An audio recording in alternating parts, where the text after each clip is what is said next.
네, 여러분 안녕하세요. 김현입니다. 어, 지금 제 목소리가 잘 들리시고, 그다음에 지금 신문 기사가 하나 공유가 되고 있을 겁니다. 이 화면이 잘 보이시면 참여에는 지장이 없으실 것 같습니다. 혹시 불편하신 점이 있으시면 채팅창으로 좀 말씀을 해주시고요. 네, 특별하게 불편하신 분이 안 계시면 바로 진행을 좀 하도록 하겠습니다. 일단 문서 거처를 좀 할 거고요.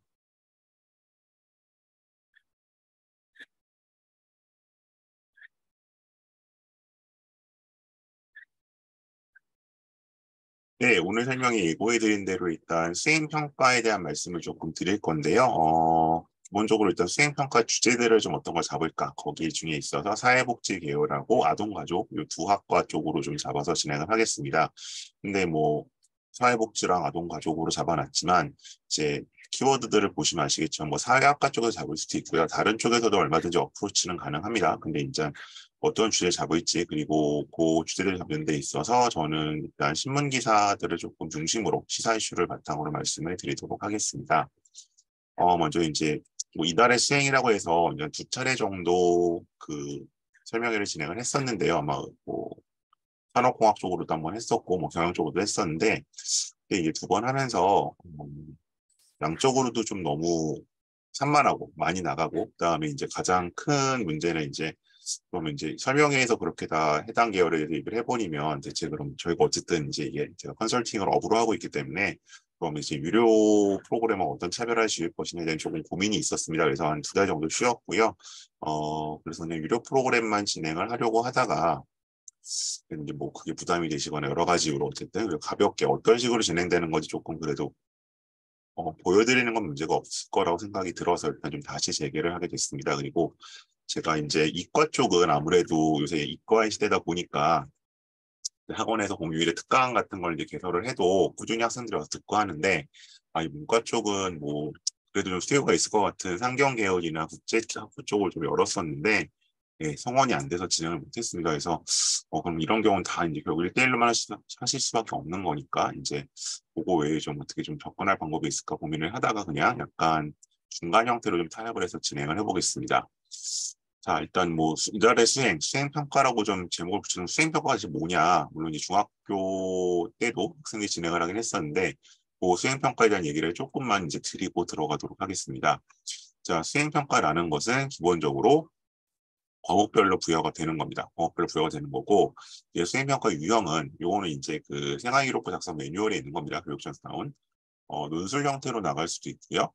부수료 형태로 나갈 수도 있고요. 토의와 토론, 프로젝트. 뭐, 프로젝트는, 다 프로젝트긴 한데, 어쨌든 이 이제 팀으로 해서 이제 뭔가 여기 나와 있는 것처럼 특정한 연구 과제나 산출물 개발 과제 등을 수행토록 한 다음에 프로젝트 전 과정과 결과물, 연구 보고서 산출물을 종합적으로 평가하는 방법이다.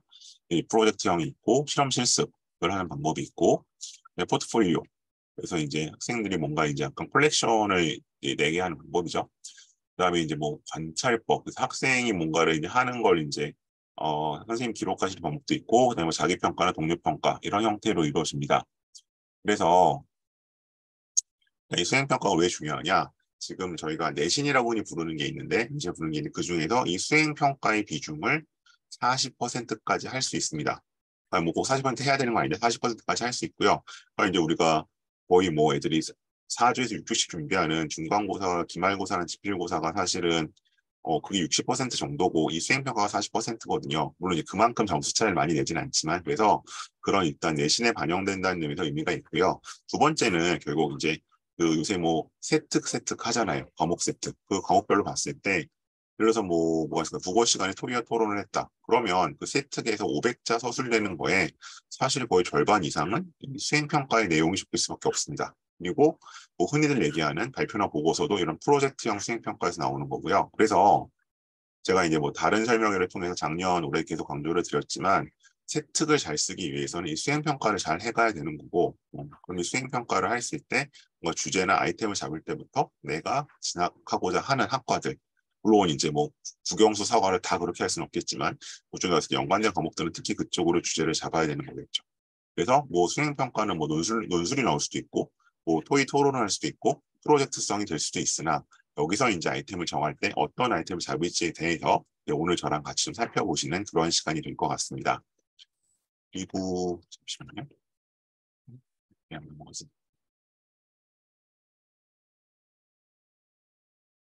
이게 공간이구나. 그리고 여기 한번 바꿨고요. 그리고 이제 여기 나와 있는 것처럼 뭐 여기 얘가 이제 나와 있는데 스프레드쇼가 왜 안 되죠?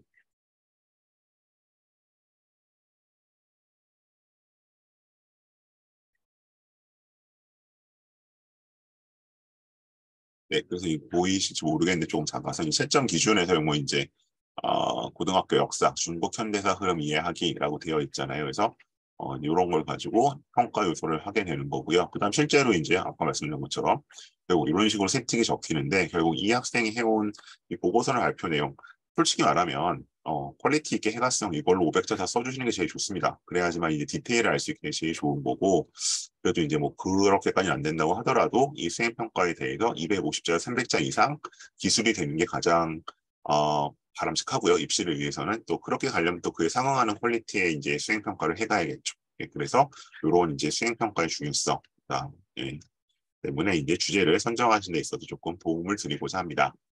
그래서 이제 오늘 이제 과목을 잡았던 이제 그 주제로 잡았던 이제 뭐 사회복지나 아동가족 관련 주제들은 기본적으로 당연히 사탐 과목에 일단 잡을 수 있겠죠. 가장 편하게 잡을 수 있을 거고요.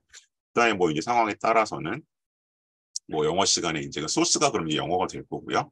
아니면 뭐 상황에 따라서는 또 국어 시간에 관련된 책이나 뭐 지문에서 출발을 할 수도 있겠죠. 어쨌든 이런 주제를 갖고 가시는데 그래서 이제 그 지금부터 제가 채팅창을 활용을 하면 이제 수행평가 주제를 잡으실 때는 크게 세 가지 방법이 있어요. 제일 첫 번째 방법은 이 해당 그 과목의 교과 과정과 연계되는 거죠.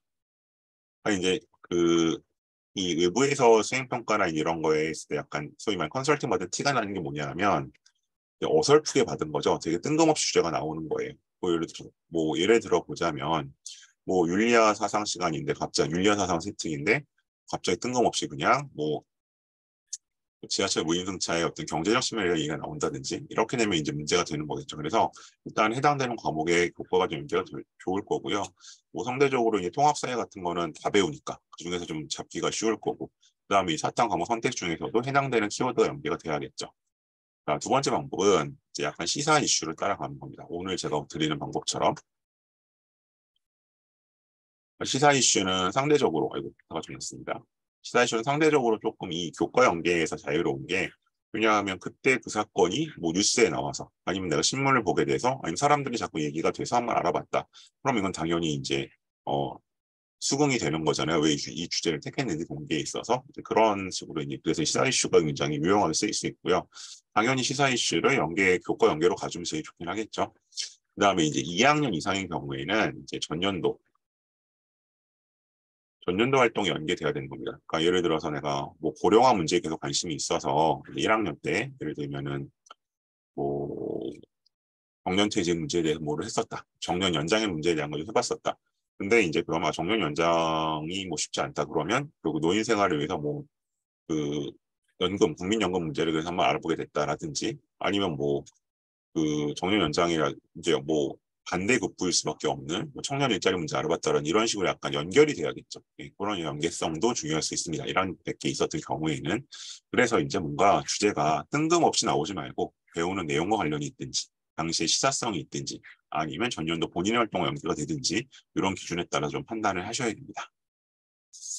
자, 총론적인 말씀을 좀 드렸고요. 우선 그럼 요 기사들 지금 떠 있으니까 다시 공유를 해야 되나요? 네, 떠 있으니까 지금 보도록 하죠.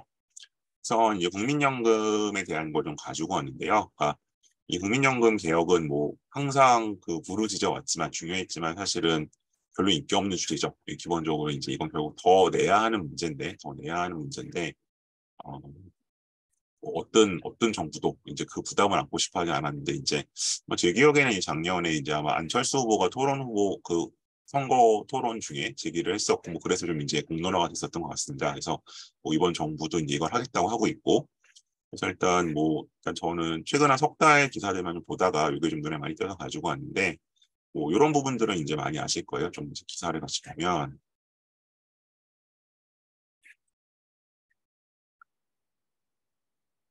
자, 뭐 요 얘기들은 계속 많이 나오죠.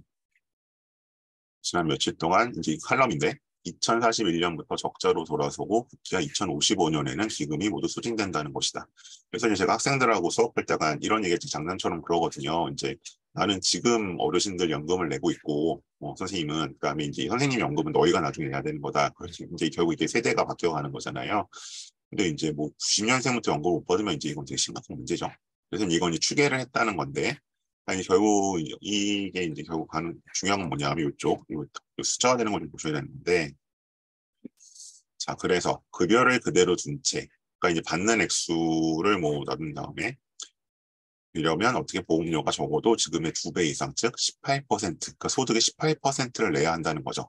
근데 이게 지금은 여기 숫자 보시는 것처럼 처음에 88년도에는 3%로 출발을 했고 지금 이제 9%까지 올려놨죠. 이게 아마 그 노무현 정부 때 한번 이게 조정이 됐던 것 같은데 그래서 이제 이거를 어쨌든 지금도 계속 올려야 한다는 얘기를 지금 하고 있는 것이죠. 그래서 이 이슈 그러면 뭐 이게 그럼 뭐 여기서 이제 파생되는 이제 주제들이 몇 개 있을 것 같은데 결국 자 다시 채팅창을 쓰겠습니다. 그리고 이제 우리가 목표로 하는 건 결국 보고서나 주제가 이제 유의미하려면 보고서나 발표 PPT 형태로 나오는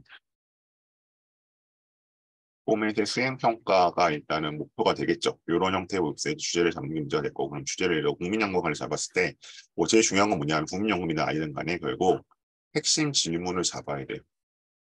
핵심 질문은 뭐냐면 내가 이 보고서나 발표를 통해서 답하고자 하는 질문. 그래서 이제 질문이 잡혀야지만 결국 쭉 그 다음 프로세스가 이어지는 거거든요. 그럼 질문을 잡는 방법은 그냥 여기서 예를 크게 세 가지가 있습니다. 예를 들어서 그럼 뭐 예를 들어서 국민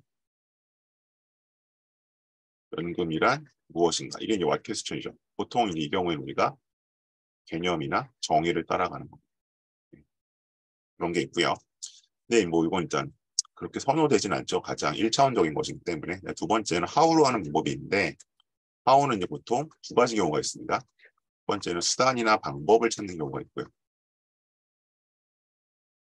두 번째는 이제 제가 치고 갈게요. 수단이나 방법을 찾는. 두 번째는 이제 상태나 상황을 물어보는 질문을 던질 수도 있습니다. 그러면 예를 들어 두 번째 같은 경우라면 그러면 국민연금의 고갈 실태는 어떠한가? 그럼 이제 뭐 언제까지 뭐 이게 다 고갈될 수밖에 없고 언제부터는 어떻게 해야 되고 이런 얘기를 할 수 있겠죠. 그다음에 첫 번째 형태의 질문을 던진다면 그러면 국민연금 고갈 우려를 어떻게 해소할까? 이런 질문을 던져서 그럼 이거 이 문제를 어떻게 해결할지 한번 방법을 찾아가야겠죠. 그러면 뭐 18%까지 올리는 뭐 그런 방법도 있을 거고 아니면 덜 받는 방법도 있을 거고 아니면 지금 이제 잠시 후에 보겠지만 프랑스에서 하고 있는 것처럼 수령 시기를 늦추는 방법도 있겠죠. 이런 여러 가지 방법들이 중에 뭐가 있고 뭐가 본인 생각에 가장 적절한지를 찾아가는 방법도 가능할 겁니다. 다음 세 번째도 있겠죠. 세 번째는 이제 Y인데 이건 이제 원인이나 이유를 찾는 겁니다. 이제 뭐 예를 들면 그럼 왜 국민연금은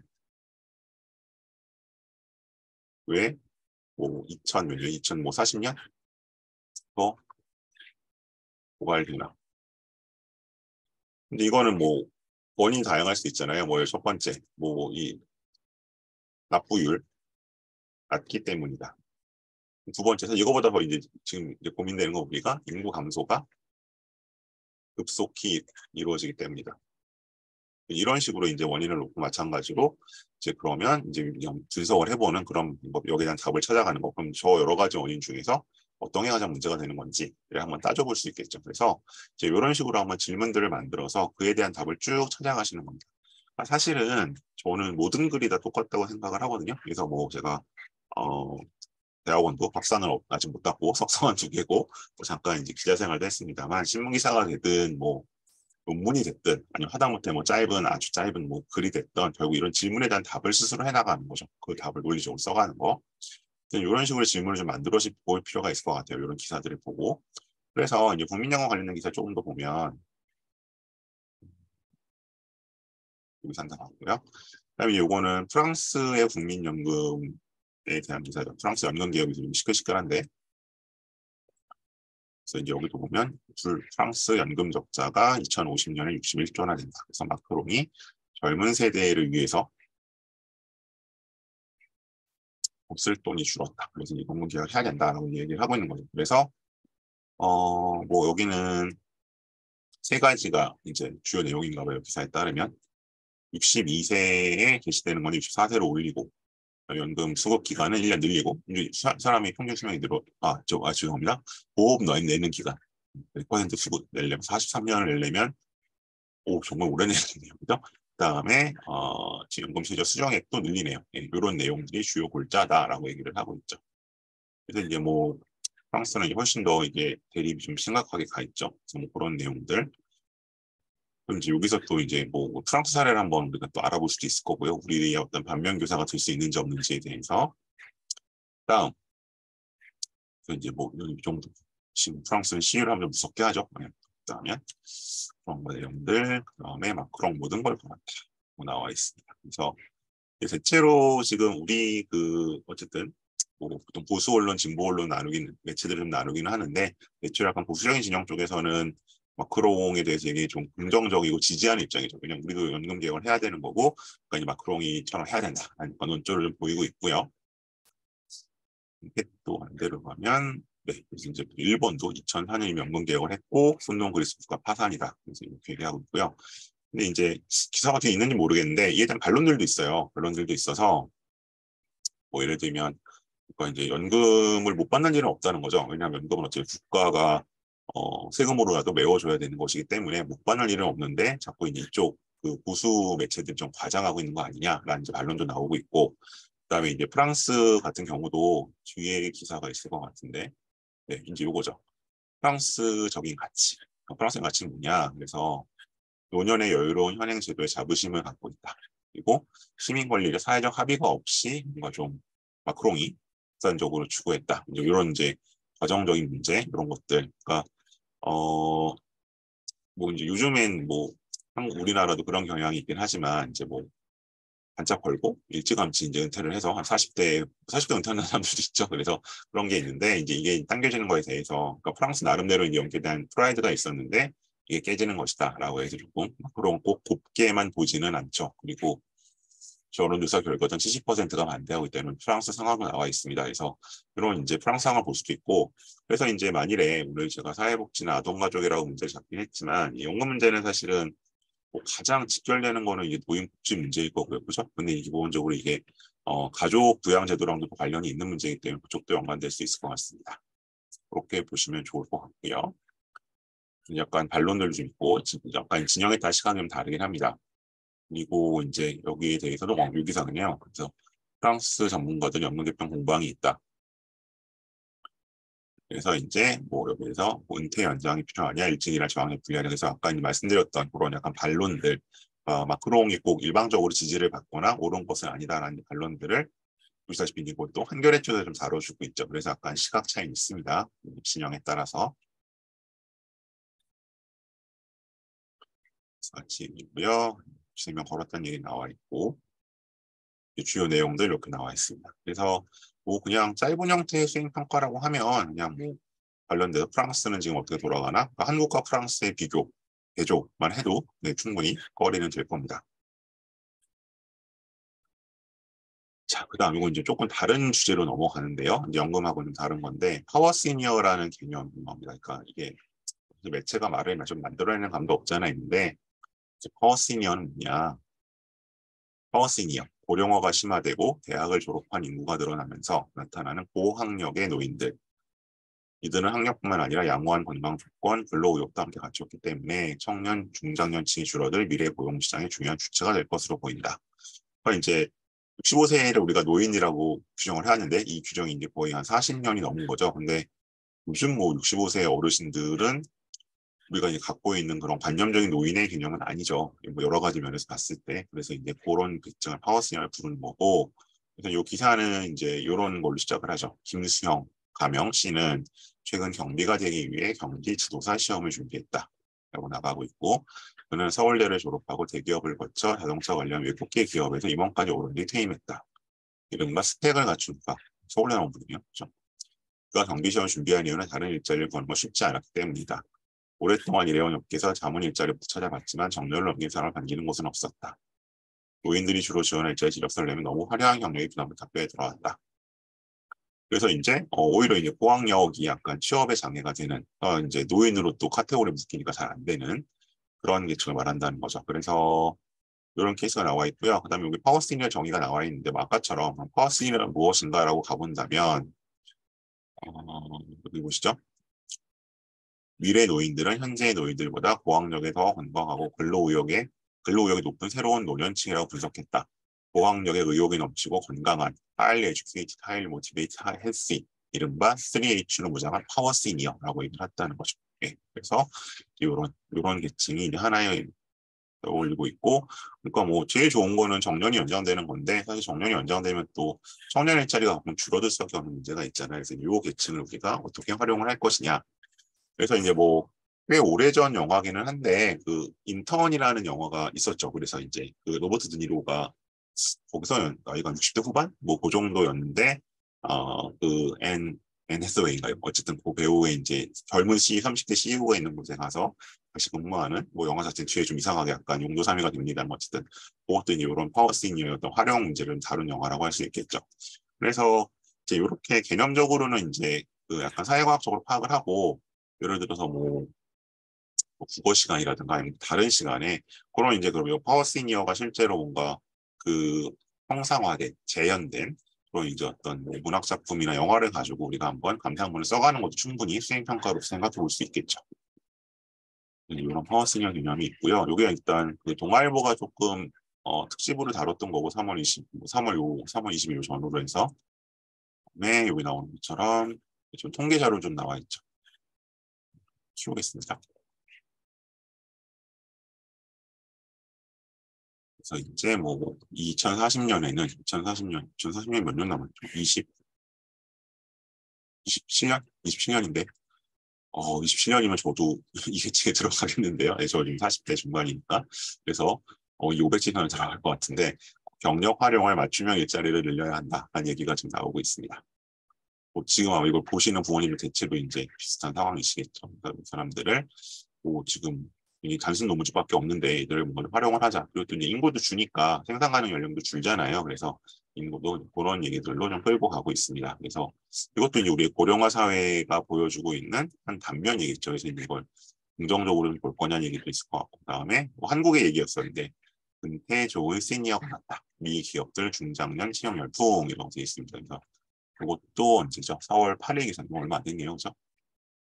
이건 지난주 기사였는데 툭하면 그만두는 MZ세대 고용시장 트렌드가 바뀐다.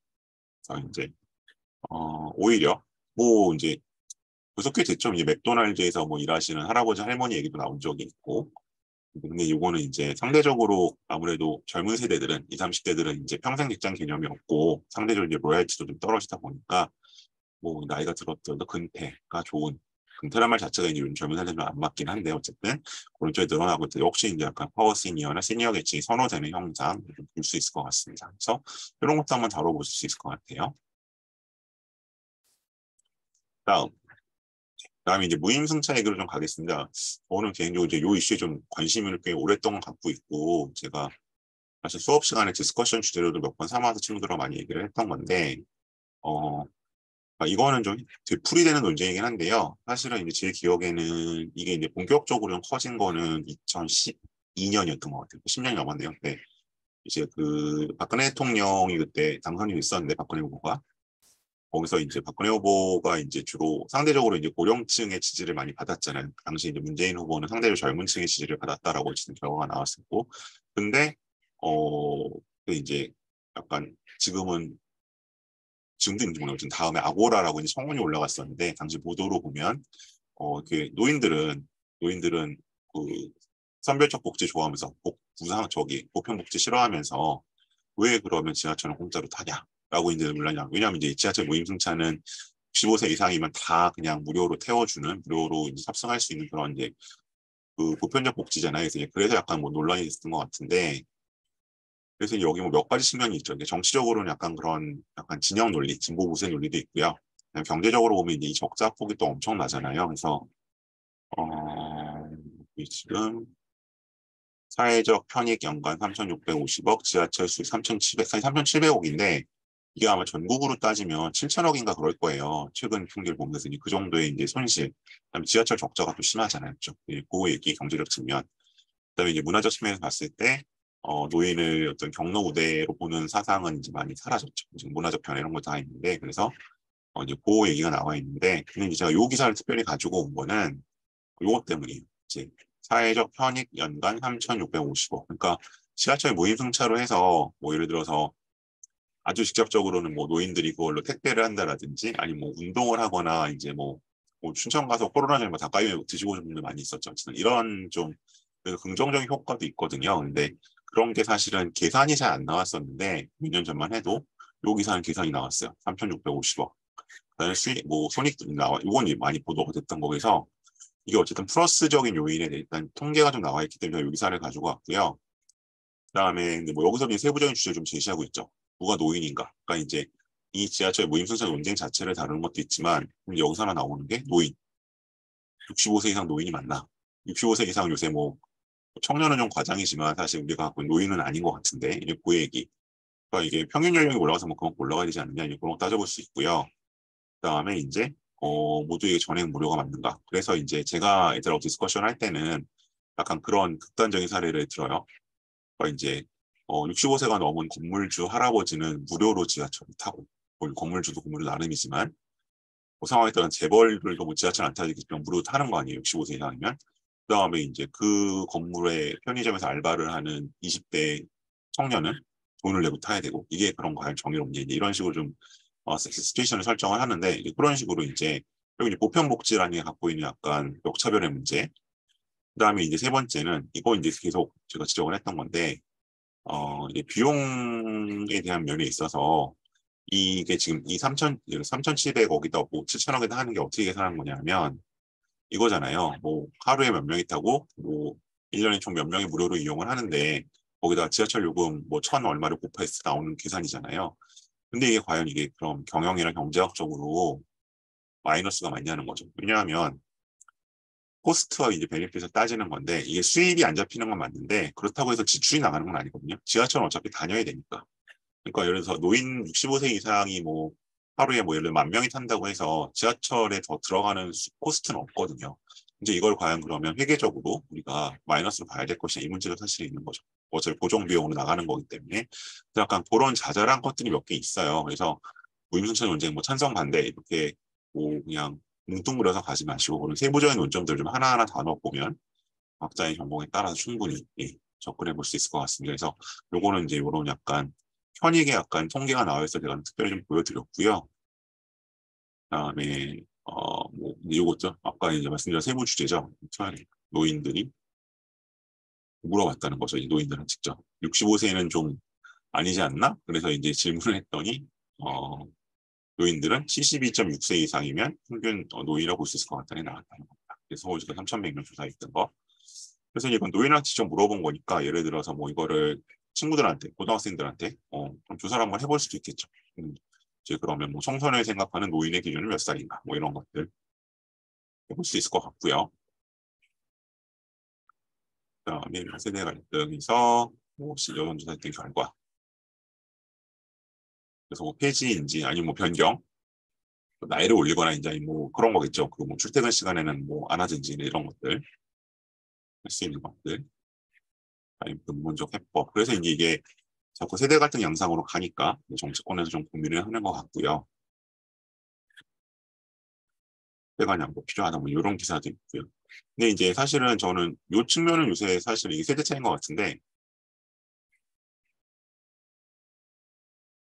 여기 이게 원래 이제 이게 경로 우대 목적이었거든요. 근데 요즘 학생들은 다 이걸 노인을 그냥 경제적 약자 혹은 교통 약자 개념으로만 파악을 하더라고요. 그래서 어떻게 보면 이제 한국 사회가 갖고 있었던 전통적인 사상 경로 그래서 이건 아주 굉장히 간단한 건데, 그러니까 노인을 보는 시각에 어떤 변화도 느껴질 수 있는 거죠. 노인을 과거에는 경로잖아요. 그러니까 경이라는 게 존경하는 대상이었었는데, 그러니까 어떻게 보면은 이제 그 사회 평균적인 수준보다 높여서 봤던 거죠. 근데 최근에는 뭐 그분들은 가난하니까 교통 보조를 해줘야 돼요. 아니면 뭐 몸이 약하니 교통 약자니까 뭐를 해드려야 돼요. 이런 식으로 뭐 버스에 있는 것도 마찬가지고 해서 노인이 갖고 있는 어떤 사회적 지위의 변화로 한번 접근을 해보셔도 좋은 얘기를 할 수 있을 것 같아요.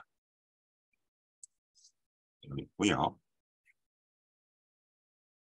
네, 이것도 관련 기사였습니다. 그래서 요 기사들이 이제 2월 달에 좀 많이 나왔었죠. 시끌시끌하면서. 마찬가지로 이거는 뭐 양쪽 다 그렇게 이건 사실은 진영 논리가 보이는 것 같진 않아요. 뭐 진보나 보수 매체나 비슷한 논조를 일단 보이고 있습니다. 뭔가 좀 바꾸긴 바꿔야 하지 않을까. 근데 없애기보다는 조금 이제 변형시키는 정도로 하고 있는 것 같아요. 개정이라고 해야겠죠. 그리고 이런 식으로 이제 이용료를 해서 수입에 대한 얘기도 하고 있고요. 기본적으로 큰 틀은 일단 어쨌든 고령화라는 거랑 좀 연관이 되어 있겠죠. 그래서 이제 제가 이게 아동가족의 문제고, 네, 사회복지의 문제고, 뭐 사회학과의 문제일 수도 있다고 말씀드리는 겁니다. 이쯤 얘기 있었고요. 자, 다음 이제 존엄사 얘기를 좀 가지고 왔습니다. 연명치료 중단이라고 얘기를 하고 있는데, 뭐 뒤에 기사를 좀 먼저 봐야 될 것 같은데요. 자, 요거죠. 좀 키우겠습니다.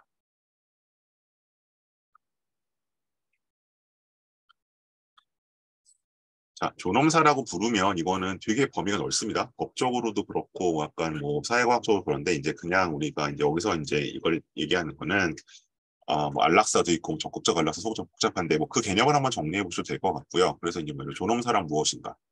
그러면 뭐 조력 자살, 남의 도움을 받아서 아예 목숨을 끊는 거, 아니면 치료를 중단하는 거, 뭐 이제 이 스펙트럼이 굉장히 넓어서 한번 따져보실 수 있고, 근데 이제 지금 주목을 받는 건 이게 4월 3일 기사인데 존엄사가 이제 우리가 시행이 5년이 됐어요. 그러니까 정확히 얘기하면 연명치료 중단입니다. 연명치료 중단은 가장 좁은 의미의 존엄사인데 그 법이 이제 2018년에 시행이 돼서 지금 5년이 됐거든요. 이제 그런 이제 그러니까 이제 언론들은 이제 그런 약간 시점을 따져서 쓰죠. 기사가 이제 시의성이 있어야 되기 때문에 그렇게 쓴 건데 이제 그 존엄사 5년에 대한 얘기 좀 하고 있고요. 이거는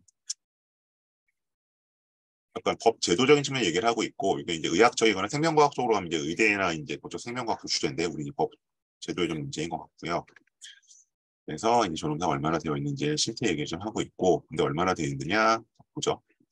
국립연명의료관리기관에 따르면 2018년 2월 연명의료결정법 시행 이후 지난해 말까지 25만 6,370 연명의료를 거부하고 숨졌다. 같은 기간 사망자 16.5% 정도가 이걸 하고 있다는 거죠. 그래서 이제 여기는 좀 더 가보죠. 이제 이건 이제 가장 중요한 게 이제 미리 존엄사를 서약하는 이들. 그래서 지난해 말 기준으로 150만 사전 의향서를 등록했고 157만 명. 그래서 이것은 19세 이상 성인 인구의 3.6%, 65세 이상 노인의 13.1%. 근데 이 중에서 83%는 마지막 결정을 벼락치기로 했다. 이게 뒤에 기사 나올 텐데요. 잠시만요.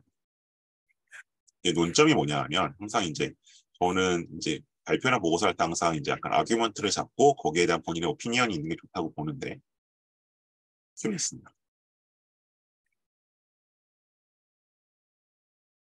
뭐 보시면 연명의료 중단 결정 언제 하나 이게 사실은 원래는 그 사전 의향서나 아니 본인이 의식이 있을 때 하는 게 제일 좋은 거거든요.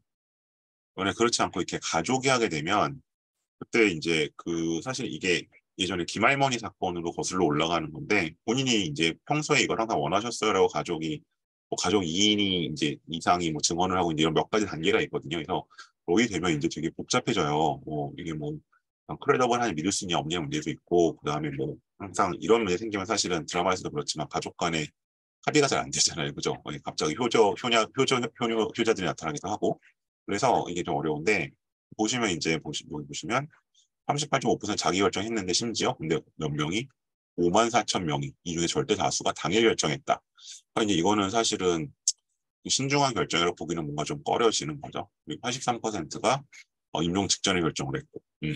그래서 이제 아직까지는 이거 제도가 정착이 되어 있지 않다. 그러면 뭐 우리가 한번 따져볼 수 있겠죠. 그러면 왜 이렇게 이 연명 5년이나 지났는데 제대로 제도가 정착되지 못하고 있는지, 뭐 어떻게 개선해야 되는지 이런 문제들을 한번 따져보실 수 있을 것 같아요. 그래서 이거는 이제 뭐 솔직히 얘기하면 존엄사란 표현을 갖고 있지만 결국 사회 경제적 자원이 낭비되는 일을 막으려는 거거든요. 예를 들어 뭐 중환자실을 뭐 좀 표현이 극단적인데 중환자실에 오면 살 수 있는 사람을 이런 이제 불투명한 환자들이 차지하고 있다면 못 쓰는 문제도 있고, 뭐 안 그래도 문제들이 중환자실 인력 부족한데 뭐 그런 인프라의 그런 측면이 있기 때문에 그런 면들을 한번 따져보실 수도 있고, 이제 모걸 나오지 한번 시행된 지 5년이 됐기 때문에 아주 기초적인 거는 존엄사란 무엇인가, 어디까지 존엄사를 봐야 될 것인가, 허용해야 될까 이런 얘기를 할 수도 있고, 좀 더 구체적으로는 이 연명치료 중단 제도가 왜 정착이 안 되고 있는지 어떻게 개선해야 할지 이런 얘기들로 가보실 수도 있을 것 같아요.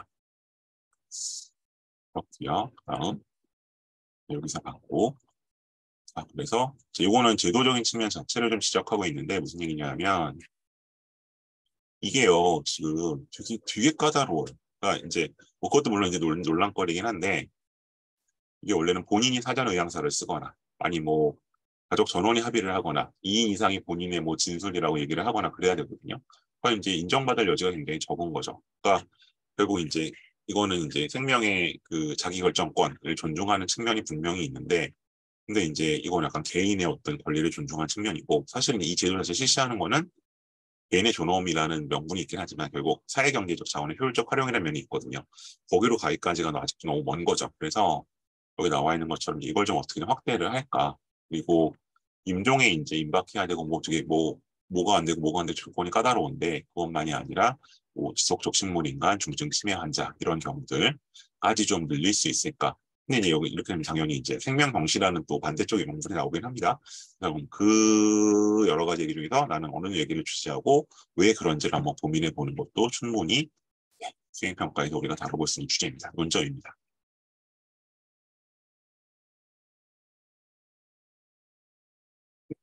이렇게 약간 스토리텔링 얘기 좀 나와 있고요. 아들 사이 풍선 논가. 그다음에 이제 프랑스 사례가 또 나오죠. 프랑스 같은 경우는 이제 여기 적극적 안락사는 뭐냐면 이거는 생명 단축까지 가는 거예요.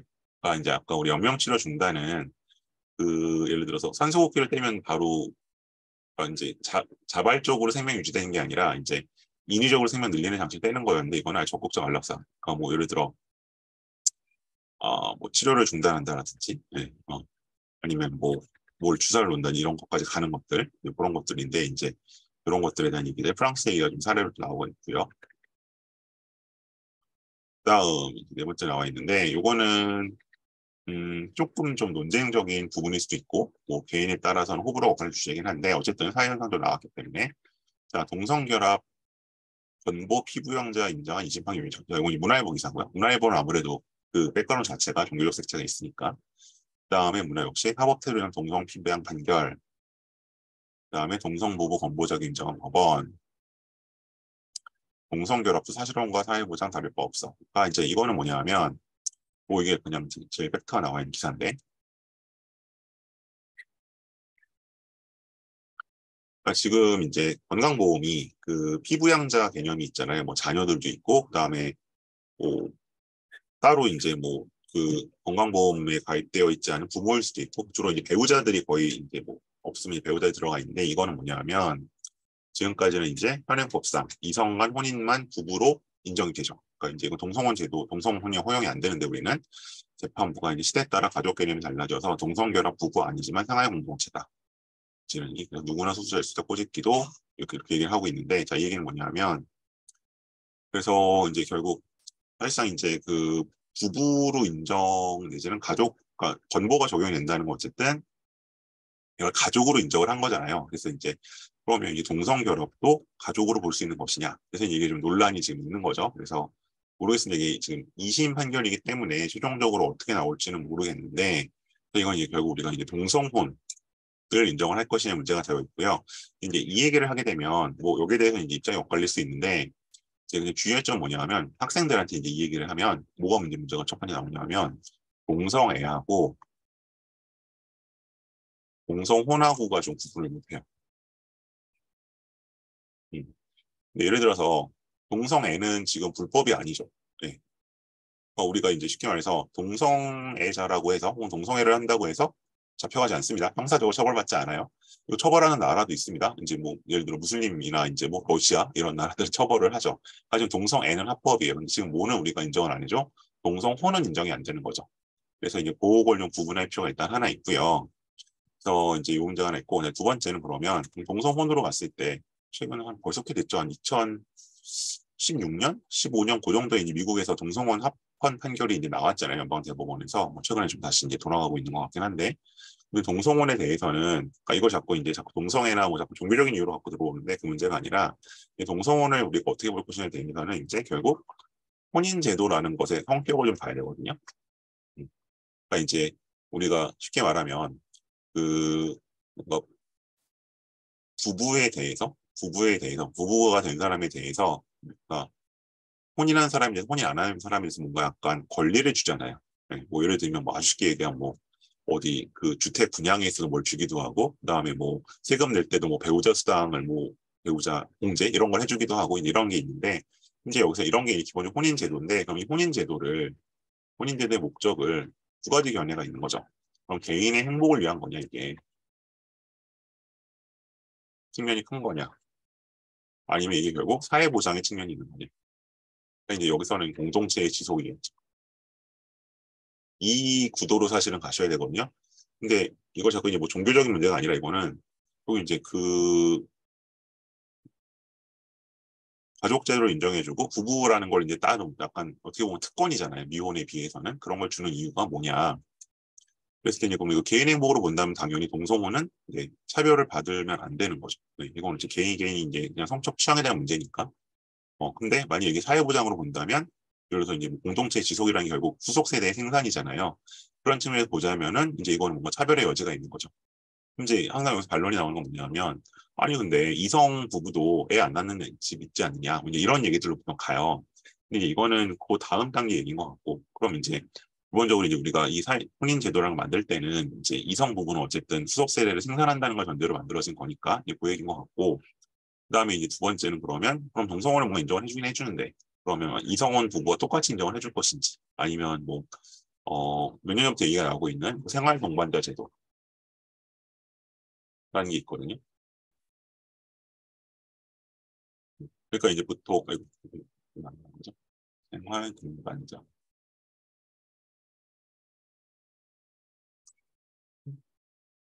잠시만요. 이제 약간 제3의 카테고리를 두는 거죠. 예. 그래서 이제 이렇게 갈 것이냐 이 문제가 있고요. 근데 만약에 이렇게 가자면 만약 생활 동반자 제도를 인정한다면 그럼 이제 예를 들어서 그냥 뭐 친구끼리 동거하는 경우도 있고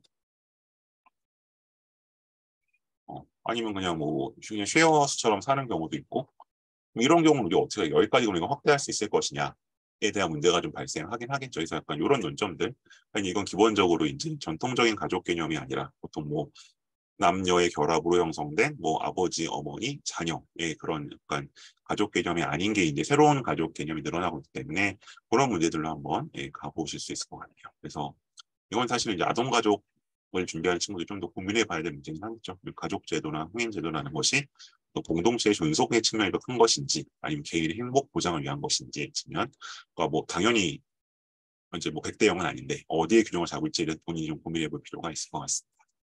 그래서 그런 측면 보시고 근데 이거를 이제 무슨 뭐 종교적인 이유 뭐 그다음에 어, 뭐 진보부터 이렇게 보실 일은 아닌 것 같고 이렇게 돼야 될 것 같고요. 그다음에 이제 제가 여기 하나 참고로 더 말씀드릴 거는 기사 중에 하나가 네, 요거죠. 이제 법학전문대학 교수님 쓰신 건데 이건 이제 그 본질적인 문제를 다루진 않아요. 절차적인 문제를 다뤄요. 이제 과연 법원이 이렇게 되느냐, 입법이 해결 못하는 건데 그래서 이제 여기서 약간 파생되는 게 결국 이런 문제 이게 어떻게 보면 결국 소수자 보호랑 연결되는 측면이 사실 있죠. 그래서 이제 여기 사법 적극주의와 사법 소극주의 문제로 가기도 합니다.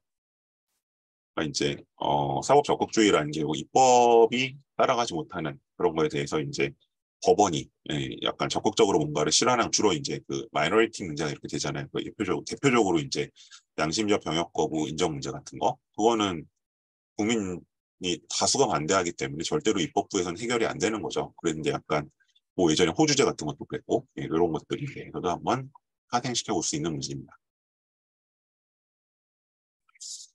그래서 사실은 보장 같고요. 공성보고 권리보장 네.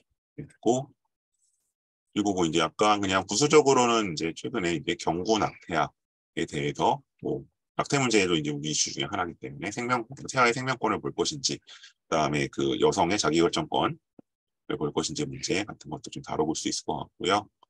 네, 뭐 이렇게 약간 파생 주제들인 것 같아요. 산후조리원 문제라든가 뭐 저출산율 이건 너무 많이 가는 것 같고 어쨌든 약간 이런 주제들을 가지고 사회복지 뭐 넓게 보면 사회학과까지 혹은 이 아동가족 쪽에서 한번 수행평가를 주제로 삼아 주시면 충분히 괜찮은 작품들이 나오지 않을까 생각을 합니다. 네, 오늘 제가 준비한 내용은 이 정도고요. 혹시 뭐 질문들 있으시면 채팅창으로 주시거나 DM을 주시면 제가 답변을 드리도록 하겠습니다. 오늘 뭐 수행평가, 그다음에 뭐 사회복지, 아동가족 이렇게 키워드를 잡긴 했는데 요거가 꼭 직결된 내용이 아니어도 입시와 관련된 거면은 제가 답변을 드리도록 하겠습니다.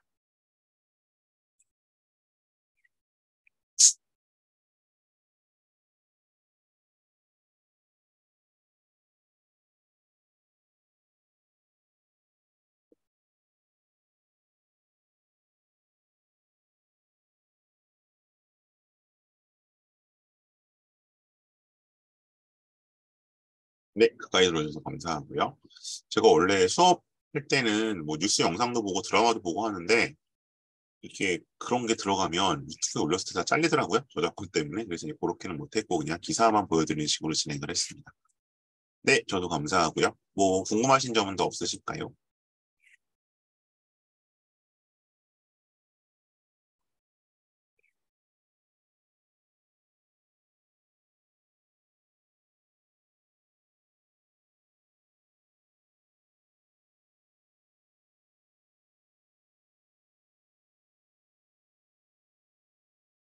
학생들과 같이 토론한다는 게 뭐 제 수업을 말씀하시는 거 아니면 학교 활동을 말씀하시는 건 제가 잘 모르겠는데 일단 여기 수행평가 유형 중에서 만일에 이제 그 선생님께서 이 토의 토론 방식을 택하시면 이제 하실 거고요. 아, 제 수업이요. 제 수업은 어 그렇죠. 여러 이제 그룹 수업을 하게 되면 토론하게 되고 예를 들어서 뭘 보여드려야 되나? 제가 지금 보여드릴 거 볼까요?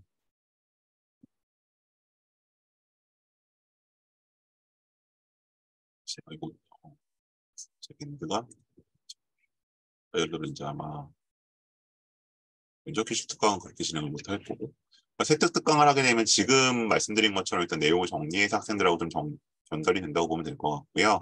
그다음에 이제 면접 수업도 제가 요 수업은 아닌데 요 수업은 문제만 푸는 수업인데 이제 여름방학부터 진행되는 약간 그 정규반 스타일의 면접에서는 문제 푸는 게 있고 그다음에 이런 식으로 이슈를 가지고 애들이랑 토론을 해요. 뉴스 영상 하나를 보고 그래서 이제 보통은 이제 입장이 제가 보통 찬반으로 딱 갈리는 걸 하거든요. 뭐 예를 들면 이런 뭐가 있을까? 네, 뭐 동성 이런 거 이제 뭐 동성 커플에게 건강보험 적용해 줘야 되냐 말아야 되느냐 이제 애들이 다 자기 생각이 있겠죠. 근거가 있고 이제 거기에 대해서 이제 제가 반대쪽 입장에서 물어보고 뭐 다른 친구 얘기를 듣고 그런 식으로 해서 왜냐하면 이제 실제로 면접에 가게 되면 뭐 이렇게 시사적인 거고 다루진 않지만 본인 오피니언을 물어봐요. 입장이 뭐냐. 그리고 이제 교수들이 반대쪽에서 계속 이제 압박으로 들어오거든요. 그래서 그걸 약간 좀 연습하는 개념으로 하는 거고 그리고 이제 이런 발표나 보고서를 할 때도 그냥 되게 이제 평면적으로 그냥 뭐 쭉 뭐 그냥 네이버에서 긁어다 하는 것보다는 이제 아규먼트를 정리하고 본인 생각에 따라 로직을 정리하는 훨씬 더 짜임새가 있죠. 네, 그 수업 시간을 하게 되면 정규반에서는 대략 이런 거 가지고 5분짜리 영상 보고 한 20분 정도 디스커션 시간이 진행이 됩니다. 네, 또 다른 궁금증 있으실까요?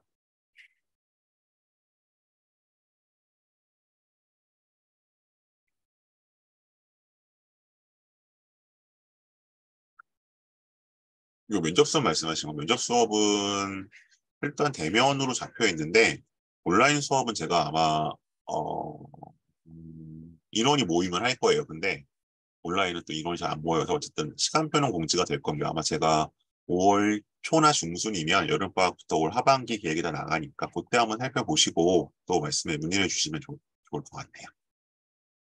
네, 문의나 뭐 컨설팅이나 이런 거는 이쪽으로 문자 남겨주시면 됩니다.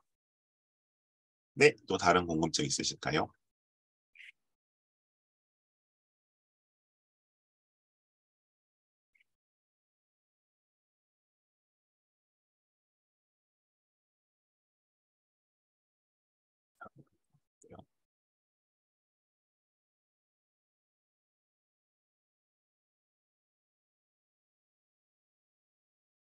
네, 특별히 더 없으시면 오늘 이 정도로 마무리하겠습니다. 고맙습니다.